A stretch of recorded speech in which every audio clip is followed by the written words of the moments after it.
नमस्कार, आदाब, सत श्री अकाल, जूले। दोस्तों, आशा करता हूँ आप सब राज़ी खुशी से होंगे, अपना और अपने परिवार का अच्छे से ध्यान रख रहे होंगे।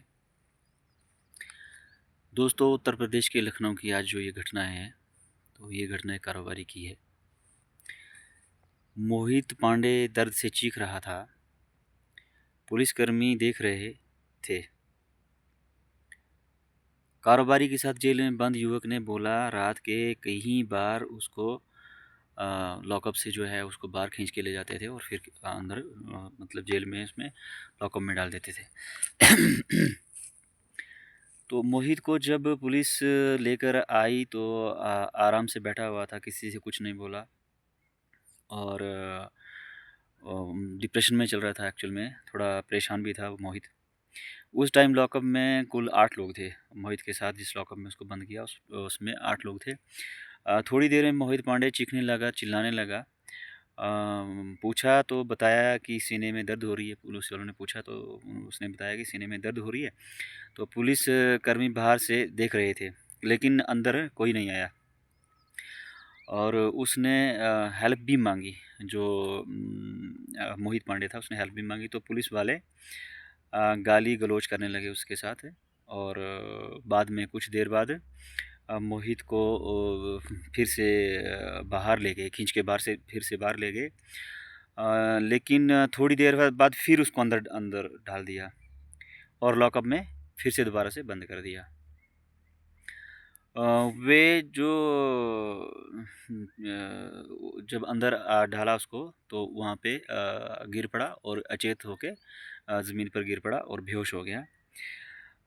और उसकी हालत बिगड़ रही थी, मतलब कि बिगड़ ही रही थी, सुधार नहीं हो रहा था। थोड़ी देर में उसकी मौत हो गई, मतलब कुछ ही पल के बाद उसकी मौत हो गई। ये कहना है लॉकअप में बंद जो युवक थे उसके साथ उन्होंने ये सब बातें बताई और पुलिस वाले लगातार गालियाँ दे रहे थे और मोहित की कोई हेल्प नहीं कर रहे थे, बल्कि उसको उल्टा गाली गलौज ही कर रहे थे। रात को मोहित को बहुत बार खींचकर बाहर ले गए वो लोग, पुलिस वाले। हालांकि किसी ने मारपीट करते नहीं देखा उनको कि मारपीट की या नहीं की, लेकिन उसको बहुत बार ले रहे थे। तो दोस्तों, ये जो घटना है ये उत्तर प्रदेश के लखनऊ की है और जो मैं आपको सुनाया तो ये एक्चुअल में दरअसल होता क्या है। जो मोहित पांडे था, मोहित पांडे अ, किसी के साथ जो मतलब ये जो घटना है, तो ये घटना की शुरुआत जो होती है ये होती है कितने बजे, रात को 10 बजे शुक्रवार के दिन। शुक्रवार के दिन होती है जब पुलिस ने अ इसको मोहित को किसी मतलब मारपीट के आरोप में वो लाया। तो उसके बाद क्या हुआ कि जो मोहित था, तो मोहित को लेके पुलिस जब लॉकअप में आया, मतलब थाने लेके आई और थाने में लाने के बाद मोहित को दर्दें शुरू हो रही थी। दर्दें शुरू हुई तो मोहित बहुत ज़ोर-ज़ोर से चीखने चिल्लाने लगा, लेकिन पुलिस ने कोई भी इसकी हेल्प नहीं की। उल्टा पुलिस ने उसको गालियाँ ही दी, गाली-गलौज करते रहे उसके साथ और मारपीट करते रहे। ये जब रात को 10 बजे लाया गया तो दूसरे दिन 1:30 बजे तक उसके साथ जो है तो कोई भी पानी पीने तक के लिए नहीं दिया, शौच करने के लिए नहीं दिया। शौच जो था वहाँ पे, शौचालय जो था लॉकअप के अंदर, वो शौचालय बहुत गंदा था। इसलिए मोहित पांडे ने बोला कि मेरे को बाहर ले जाने दो, बाहर जाने दो, बाहर वाले शौच में मैं शौच करता हूँ वहाँ पे जाके। तो वहाँ पे पुलिस वालों ने कहीं न कहीं यहाँ पे जो है उसके साथ अच्छा नहीं किया। तो उसके बाद क्या हुआ कि जो मोहित पांडे का भाई मनोहर पांडे था, तो वो भी दूसरे दिन नहीं, रात को 1 बजे जैसे वो भी वहाँ पे पहुँचता है। तो पहुँचने के बाद उससे भी उन्होंने लॉकअप में बंद कर दिया।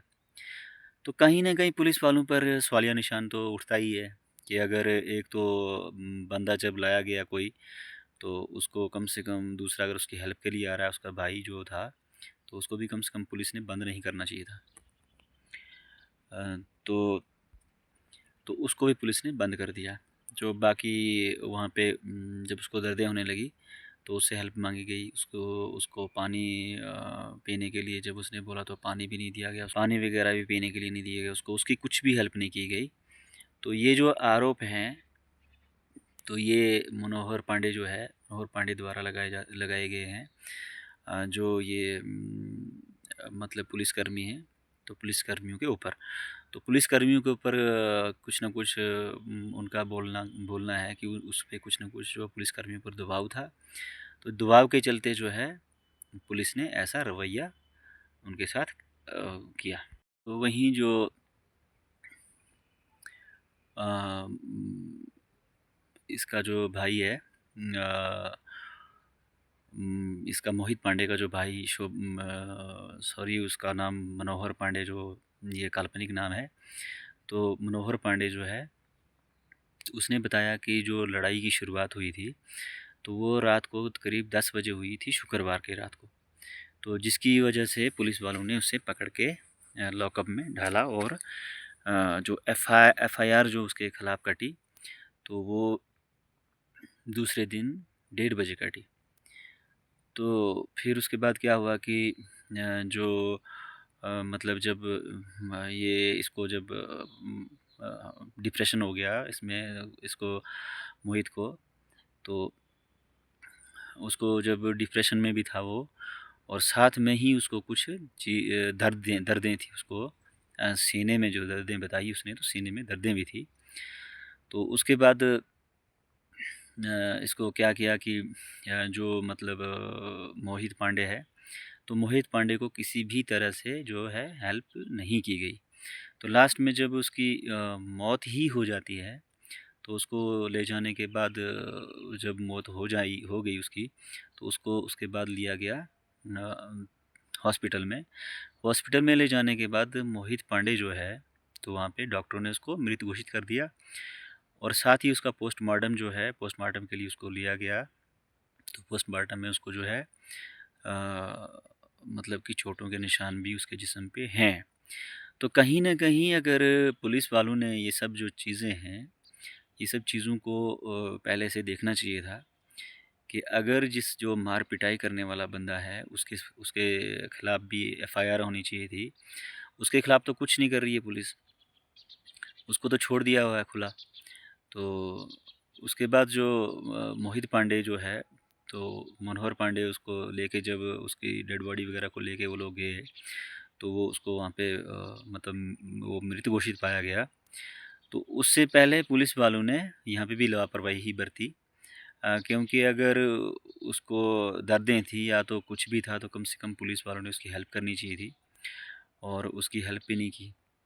उसके बाद जिस पे जो बंदा इसको मार-पीट कर गया, कारोबारी जो था बेचारा ये मोहित पांडे, तो जिसने मार-पीट की, तो उसके खिलाफ भी कोई एफआईआर वगैरह नहीं की पुलिस वालों ने, और इसको तड़पते हुए ऐसे ही मरता हुआ छोड़ दिया। तो उसके बाद जो परिजन हैं, तो परिजनों ने इसके खिलाफ जो है पुलिस के खिलाफ वो जो शव था, तो शव को लेके पुलिस के खिलाफ बहुत नारेबाज़ी हुई लखनऊ पे, जहाँ पे ये जो थाना पड़ता है, तो वहाँ पे पुलिस के खिलाफ नारेबाज़ी भी हुई, सब कुछ हुआ। लेकिन उसके बाद फिर जो है, तो कहीं न कहीं पुलिस ने फिर जो एसएसपी साहब हैं वहाँ के, उन्होंने कहीं न कहीं लोगों को समझा-बुझा कर के उसको, शव को जो है, तो वो दफ़नाने के लिए भेज दिया। लेकिन उसके बाद फिर से यहाँ पे सवालिया निशान पुलिस पे यही आते हैं कि अगर जिस टाइम उसको दर्द थी, तो दर्द के टाइम कम से कम उसको पुलिस ने हेल्प करनी चाहिए थी, और लापरवाही नहीं बरतनी चाहिए थी। हालाँकि इसमें जो है जो सीएम योगी आदित्यनाथ हैं वहाँ के, उत्तर प्रदेश के, उन्होंने जो है परिवार वालों से मुलाकात भी की है इसके बारे में। कल 28 तारीख को इसके लिए वहाँ पे उनको बुलाया गया था। तो उसको जो है जो राहत दी है, सहायता दी है, वहाँ से 10 लाख रुपए की जो है अनुग्रह राशि उसको दी है, उसके परिवार वालों को, और साथ ही जो है उसके परिवार में कोई न कोई एक जो है अ, मतलब सरकारी जो मुलाज़िम भी लगाया जाएगा उसके परिवार की तरफ से। लेकिन यहाँ पे फिर बात ये है कि अगर जैसे जो जिनका बच्चा है, जिनका जो उसके 3 औलादें भी हैं उसकी, जैसे कि 2 लड़के हैं और 1 बेटी है। तो अब उस बेटी का क्या होगा, उस 2 बच्चों का क्या होगा और उसकी बीवी का क्या होगा? एक सहारा जो होता है परिवार में, तो वही चल अगर उठ जाए और उठ के चला जाए और वो भी मतलब कि लापरवाही से, यहाँ पे सरासर देखा गया कि पुलिस की लापरवाही से ही इसका जो है, तो मोहित पांडे जो हैं, इनकी मौत हुई है वहाँ पे।